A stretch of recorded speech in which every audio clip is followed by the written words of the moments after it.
In 2014, Theranos, the blood testing startup, was one of the most highly rated unicorn firms in Silicon Valley, valued at $9 billion.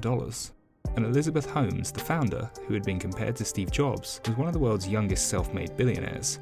Fast forward 6 years, and Holmes is now awaiting trial and faces up to 20 years in prison for the fraudulent cover-up of Theranos' inaccurate technology, which has led to the firm shuttering its testing centres altogether. But how did one of the most exciting and revolutionary blood businesses turn into a bloodbath? Here's how it happened. With the help of one of her professors at Stanford, Channing Robertson, who would later become the company's first board member, Holmes founded Real-Time Cures, later changing the name to Theranos. The concept of the business was fairly simple. The firm would design devices called nanotainers that could administer medication, monitor patients' blood, and change the dosage of any required medicine, all while using around 1% of the blood required by the current devices on the market, the equivalent of a finger pinprick amount. The technology had numerous upsides, including being able to detect cancer and high cholesterol at an early stage, as well as improving the efficiency and difficulty of blood tests. Holmes soon dropped out of college and began working on the business full-time. And as she did, she began dating the Theranos president and COO, Sunny Balwani, who became Holmes' number 2 and was described as a bully and an enforcer. Similar to Theranos, it didn't end well, with the couple breaking up and Balwani being pushed out of the company in 2016. Holmes quickly began raising money for Theranos, and they even attracted attention from investors such as the Oracle founder Larry Ellison. By 2010, they'd reached unicorn status at $1 billion, but Holmes would only accept the investments on the condition that she didn't have to show the investors how the technology worked, and that she had the final say with every decision that the company would make. Holmes takes secrecy very seriously, and has even taken some former Theranos employees to court for misusing company secrets, so she really has gone full circle over the last 5 years, from being one of the youngest self-made billionaires in the world, to hitting rock bottom and facing jail time. Holmes was often mentioned in the same sentence as Steve Jobs, another individual who took secrecy very seriously. Holmes herself even started to dress like Jobs, wearing black turtlenecks, and copied the former Apple CEO by never taking time off work. Their work ethic is certainly similar, although Holmes perhaps took it too far, tracking when her employees arrived and left to see if they were working as hard as she was, and they rarely were. Rumour has it that Holmes' secrecy often has many levels, including her uncharacteristically deep voice, with former Theranos employees suggesting that after a few drinks, her voice would be a lot higher as she fell out of character. Secrecy was commonplace at the firm, with all visitors required to sign NDAs as well as being escorted by security at all times throughout the building, even in the bathroom. She also had bodyguards drive her around in a blacked-out Audi and bulletproof glass in her office, evidently nervous that someone was watching and almost looking to expose her.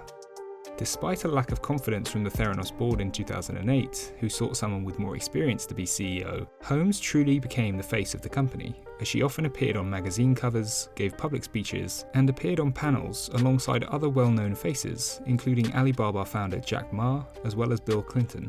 Holmes managed to secure funding from hospitals, clinics, as well as supermarkets who agreed to testing centres in the stores. She also hired her brother, Christian, who had no scientific or medical background, but rather read up about sports, and hired his former Duke frat brothers to join the firm, dubbed the Thera Bros.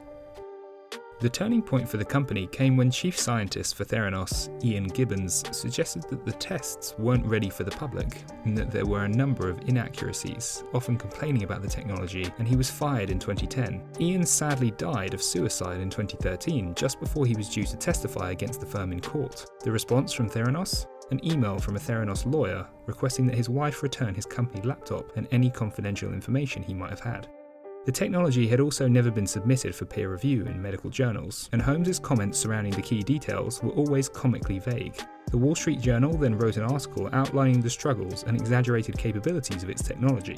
Their blood testing machine, Edison, was unable to give accurate results, so they were actually using traditional machines used by other companies, making their USP redundant.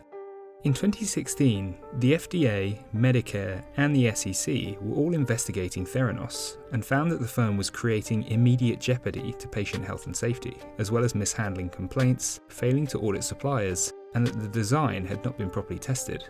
In July 2016, Holmes was banned from lab testing for 2 years, and by October, Theranos had closed their labs and wellness centres, and deals with Walgreens Boots and Safeway fizzled out. Partner Fund Management, one of Theranos' largest investors, accused the firm of securities fraud for lying about their technology in order to receive over $700 million in investments. In 2018, both Holmes and Balwani were charged of massive fraud by the SEC, with Holmes paying a $500,000 fine and returning 19 million shares of stock. She's also serving a 10-year ban on being a director of a publicly traded company. The firm was then shut down in September of 2018, reportedly with the final resources being used to repay its creditors. Alongside her federal trial, which may see her pay $2.7 million in fines and spend 20 years in prison, Holmes also has a number of civil lawsuits to deal with, from inaccurate blood tests. What's more is that the lawyers representing Holmes said that they haven't been paid for over a year and were removing themselves from her legal team.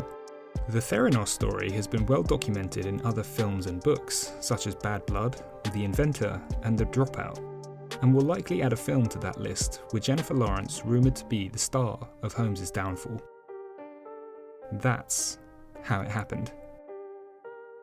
Please like and subscribe to the channel, and let us know what you want to see next by leaving a comment below.